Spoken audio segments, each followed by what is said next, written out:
Hi, I'm Diane McGarry with Dracut Arts. With me today, our co-host Tom McGarry, visual artist John Robert Cole, and ASL interpreter Connie. John is a native of Buffalo, New York. He retired from the U.S. Coast Guard in 2020 after 35 years of service and now calls Dracut home. He is a full-time artist and a family history expert who uses his talents to bring joy and healing to the lives of others. He is best known for his dot-painted animal portraits, a unique style influenced by the Impressionist John or George Seurat and others of that time period. When not painting or researching, he is writing. John has appeared in the best-selling Amazon smash Behind the Power, You're Not Crazy, You Are Powerful, by Allison Roberts, and its 2023 sequel. He is currently working on a solo self-help book, which was released this past spring, right, John? It was, yes. Yay. What's it called? It's called Seeking Permission. Oh, neat. Very neat. And you appeared in a TEDx stage in Lake Charles, Georgia? I did, yep. That's neat. I keep on wanting to say Lake George, New York, but it was Lake Charles, Georgia. You'll have to tell us about that in a moment. He holds an AAS, BS, and MS in Information Technology and a BA in Graphic Design from Southern New Hampshire University. Wow, John, that's a lot. You've been very busy. So can you tell me a little bit about your self-help book? Even though we're having you on as a visual artist, I'm intrigued by these other things that you do. Oh, yeah, absolutely. And first of all, thank you guys for having me on. I've really been looking forward to this, and it's really nice to put some faces to the names that I've seen in email. So thank you. Yeah, the self-help book is called Seeking Permission.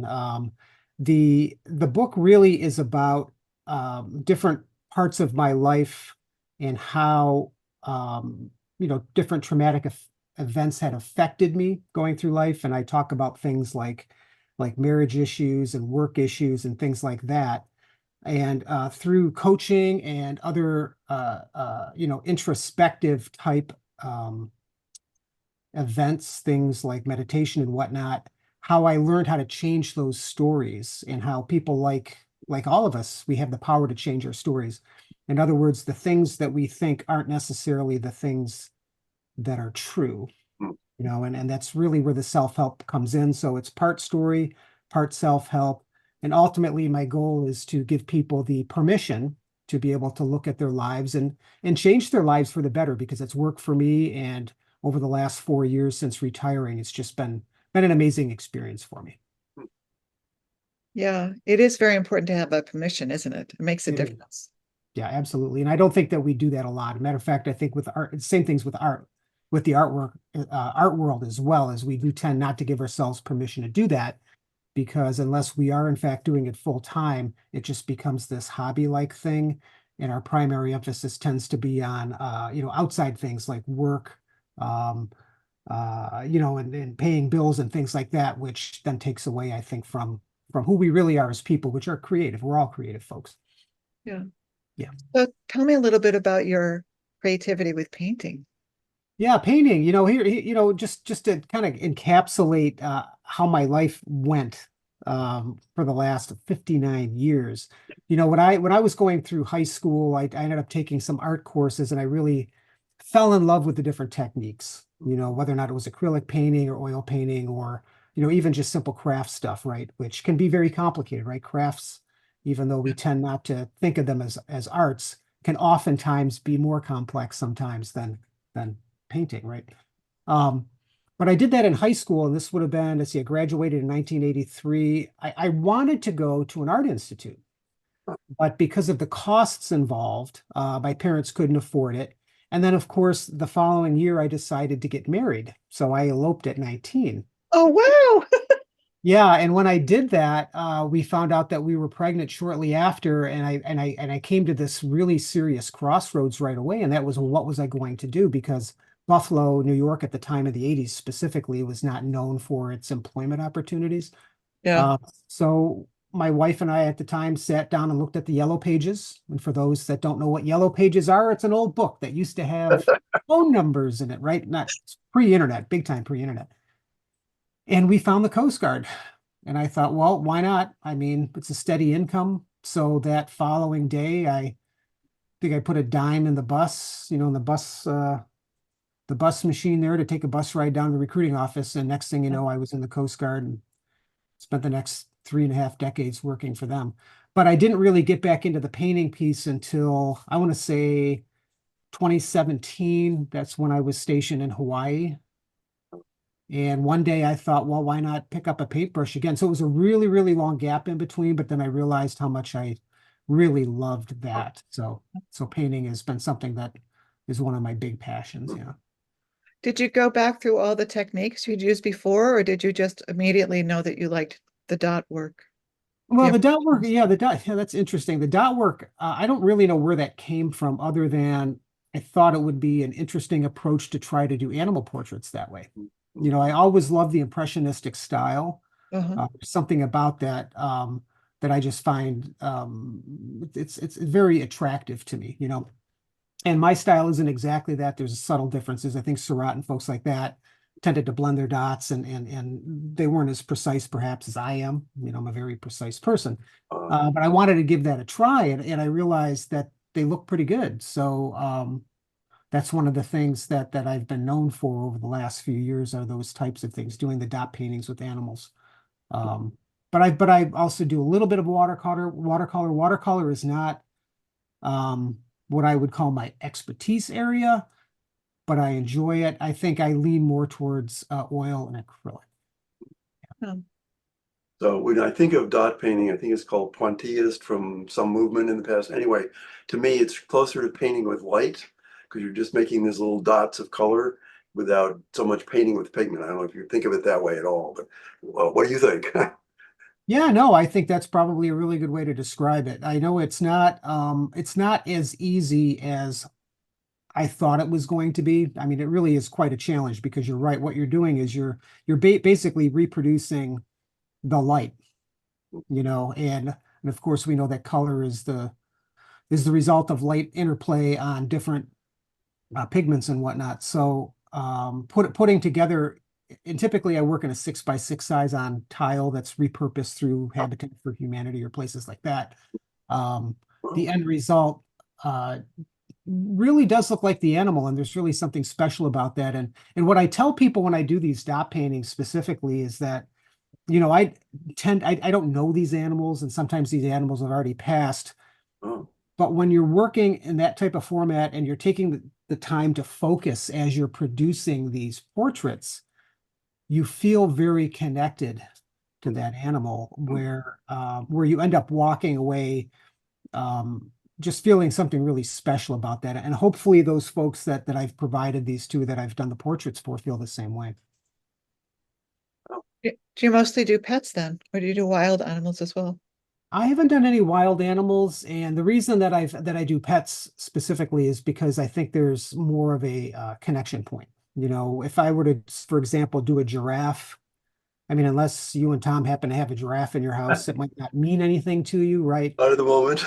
Yeah, right. But I mean, if you had a pet giraffe, that's a different thing. But I mean, if we're doing something like your cat or your dog, that's really, in my opinion, where there's meaning, because I think art for me is a meaningful connection with another person. I mean, that's basically what it is to me. Hmm. That's interesting, because when you said giraffe, I was remembering many years ago when I went to my nephew's wedding in Cleveland. Mm. We had toddlers at the time. Well, they weren't quite toddlers. We had young children at the time. So, what do you do with young children around a wedding, And we went to the zoo there, and it was the first time I really realized how tall a giraffe is. Because instead of having them out in a field somewhere, they had a building where we could go up to the second floor and see them right next to us. Right, face to face. Yeah, Yeah, they're huge. and it was astounding. I mean, when you look at something in a distance, it's not the same as when it's up close to you Uh, like that. yeah. It's really, Yeah. Yeah, it was that's very similar to the first time I saw the Grand Canyon, hmm. where unless you, because I remember as a kid looking at National Geographic, right? That was popular back at the time, back in the Yes, yes. Yeah. 60s and 70s, right? National Geographic and magazines in general. But I remember as a kid looking at pictures of things like the Grand Canyon or even things like giraffes in Africa or someplace like that. Mm, And it's like, oh, this is awesome. This is great. Someday I'd like to see it. But then when you actually see mm, the Grand Canyon in person, it is so much more magnificent. I mean, that's the best word I can think of. It's so much more magnificent than any picture could, could provide, and I think that's the same thing goes with those types of things, like whether or not it's an animal or even, you know, um, you name it, things are different in person, right? And then you Sure. realize how big they are or how interesting they are or how magnificent they are. Yeah. It's awesome in the original meaning of that word, right? We Yeah. actually, I, for the first time this summer, went to the Grand Canyon with my daughter and Tom, and it was really, I have to admit, I'm afraid of heights. So that was, I didn't realize I was afraid of heights till we were right there. But I mean, part of that is like, oh my gosh. I mean, the wonder of it, Yeah. just incredible. Yeah. Yeah, and that's it's that inspirational piece for me has always been a driver as well when it comes to the artistic side. I'm not, and I never have been the type of even when I was employed with the Coast Guard, it was the same way. For some reason I'm a very methodical person and I do tend to like procedures, I like processes, and I also like that the things that I'm doing have a value. You know what I mean? So for me, it would be very difficult for me to be like a commercial artist where I'm just producing things for the sake of producing. It would be very difficult for me to do that. If anything, it would be hard for me to settle on a particular thing to paint, for example. You Hmm. know, if somebody were to say, "Hey, John, why don't you paint today?" My first thought is, well, what am I going to paint that's going to be providing value to either myself or somebody else? So it's not necessarily about the exercise. It's more about what it is that I'm doing, and um, which is why I wouldn't typically paint a giraffe. You know what I mean? It's just something I wouldn't do unless I had this relationship with the giraffe. And I don't mean that in a weird way, but what I mean is, if I had gone to the zoo and it was the first time I've ever seen one and it was like right here and it like was licking my face or something, then maybe it would be like, oh my, I really want to capture the spirit of this because it has meaning to me. mm, Um, um, so that's why I probably don't paint as often as I would like to. And that's simply because of that reason. It's what is it that I'm going to paint and what is the meaning that it's going to have to either myself or somebody else. And if I don't have that connection, it's difficult for me to get started. Huh. But but I tell you where the value of that type of approach comes in for me specifically is that if I'm not feeling this connection with the painting, like right now, I'm feeling a connection with sewing a teddy bear because that teddy bear will go to my grandson or my granddaughter or something like that. There's a connection there. So if anything, what that allows me to do then is expand my repertoire, if you will, of different artistic areas because Huh. even stained glass, I've recently gotten into doing some wow. stained glass work as well, which is a completely new thing for me. And a very different medium. Exactly, very different, but it all again, it all lends to that creative idea where we have this creativity inherently. Mm, And the question is, how are you going to express that creativity? And I think that, the more avenues, the more disciplines that you try, the more creative you can become because you can see then how some things can connect. Like recently I came across this, I don't know if it was on TikTok or someplace else, and I had never thought about this before. And maybe somebody else has, I'm sure they have, right? And that is taking an acrylic painting because acrylic paint dries super fast. So it doesn't lend well to excessive or excessive blending or anything like that. Whereas oils do, but oils take forever to dry. But you can actually combine the two, oh, which wow. I never thought about. Huh. Is you do your base painting in acrylic, and then you add in your second or third layers of oil to really get that fine detail. And I had never thought about that before. That's an interesting thought. Yeah, yeah. So I'm So, afraid to ask this based on what you just said, but at this point in your life and your careers, do you primarily think of yourself as a painter or a writer or based on what you said, probably something else, an explorer or a creator or something. Yeah, I love that word explorer, by the way, because I just got done exploring the American Southwest. I know, yes. Yeah, there's a side story to that I can get into if you want, but to answer your question, Tom, I think right now I would probably consider myself, gosh, I don't even know what word I would use.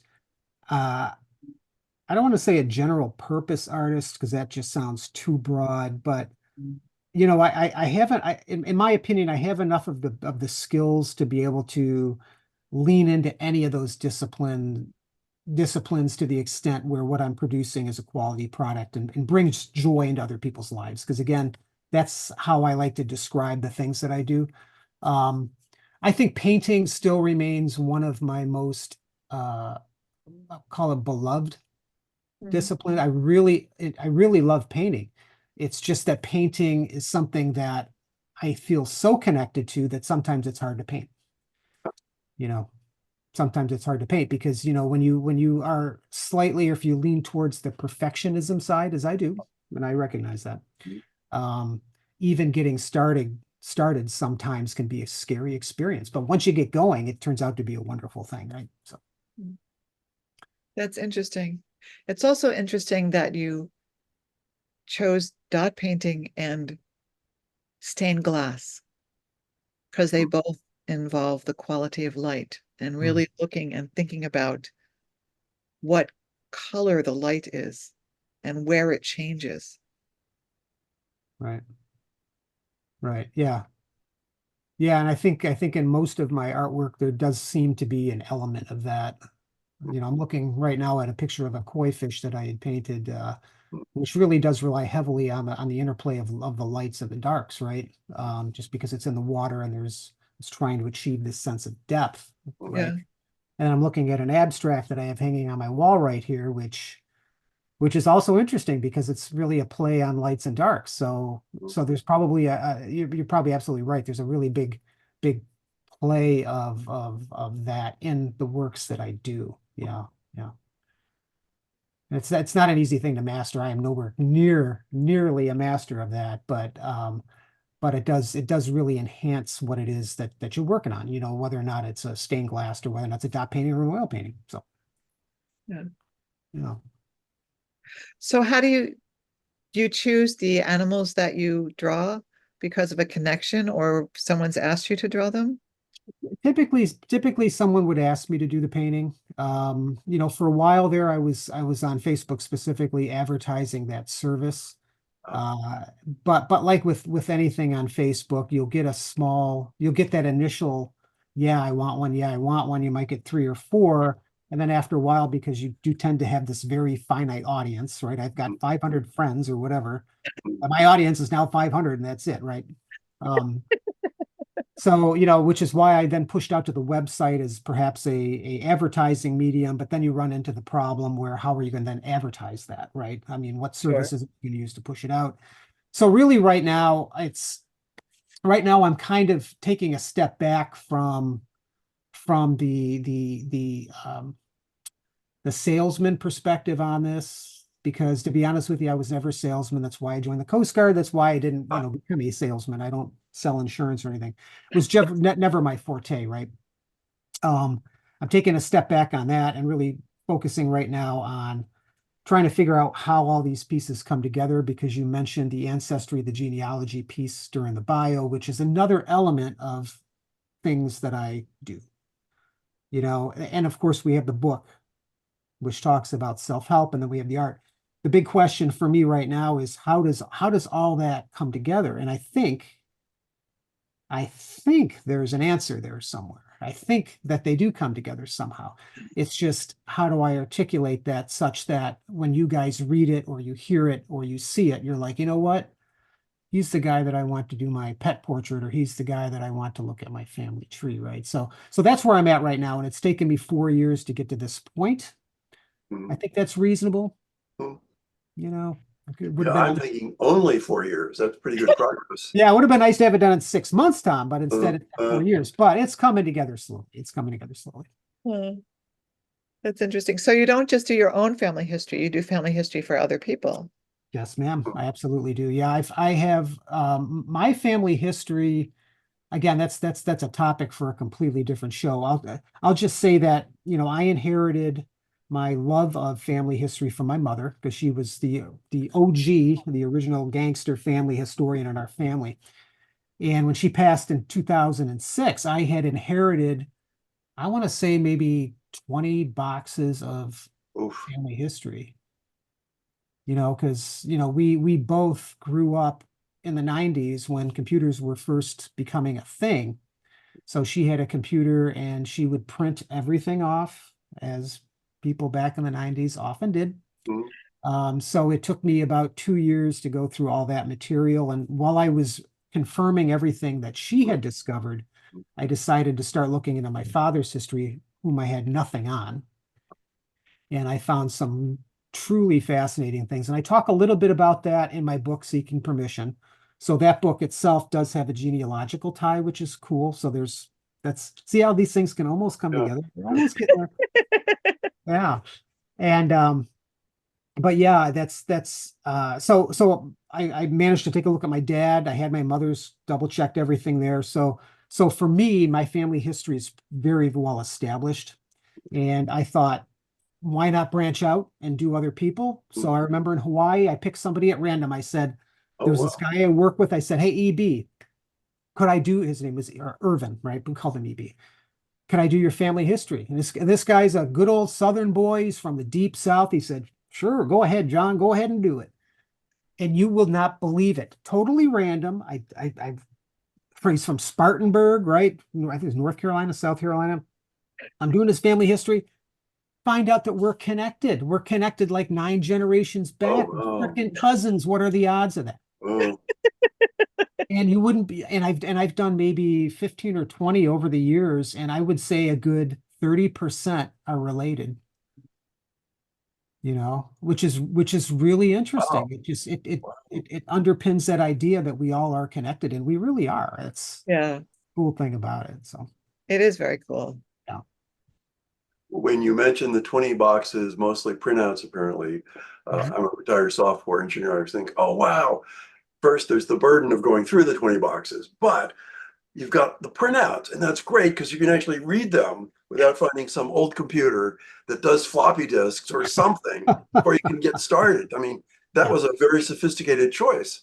yeah. Yeah. It was, in some ways, we kind of put it down, but you can read this old stuff as long as the ink hasn't gone away. Oh Or the yeah. paper That's hasn't cool. disintegrated. Yeah. Yeah, Yeah, that's yeah. because a lot of the data, I remember actually I started looking at our genealogy when we had one of the first Macs that they called portable. It was 25, 30 pounds or something. Yeah, I Oh believe it. my gosh. But I mean, to open that computer again now would be ridiculous. It's just we lose things and we don't even think about losing them. You know, Yeah. so much has changed. If you look at the world, so much has changed in the last 100 years, but really a lot has changed in the last 5 as well. It's just incredible. Yeah, and I've said this, the older I get, the more I say this, but and it's the same for you guys, for all four of us on the screen. We are so lucky, if you think about it, that we were born when we were born Mm. because we have seen some of the most incredible transitions in human history. I mean, I was born in 65, and I got to enjoy the 80s, which even today still remains like the most popular music. I mean, I can be on an elevator and hear Quiet Riot, for Pete's sake. Remember back in the day, it was like, oh my God, you're gonna burn or something like that because you're listening to heavy metal, and now you're hearing it in supermarkets and everything else. But we got to experience that. We got to experience, just some really incredible historical events that are, let alone the technology. Mm. Yeah. So in many ways, we are just been so fortunate that we were born when we were born, Mm. you know? Yeah, the world has come a long way in a positive way. It has. And of course, there's always the negative side as well. But I would argue that on the positive side, you're right. I think that we probably have more opportunity now than ever before. you know, so, but yeah, so yeah, it's fun. It's all fun. It is fun. Yeah. Thank you so much for coming and speaking with us today, John. It's been fun. It's been very enjoyable talking to you. To see John's works, please join us for his online art gallery during our September Arts Saturday. Register with Eventbrite. And we'd also like to thank our sponsors for making our programs possible. It is through their generosity that we have this. Please consider becoming a sponsor yourself. Just go to dracutarts.com/donate. For more information about our Arts Saturdays and our other events, visit our website, dracutarts.com, or email us at dracutarts@gmail.com. This and all our programs are archived on the Dracut Arts YouTube channel. That's youtube.com/@dracutarts. Thank you so much for being with us today. Thank you very much. And thank you, Connie. Thank you very much. Mm.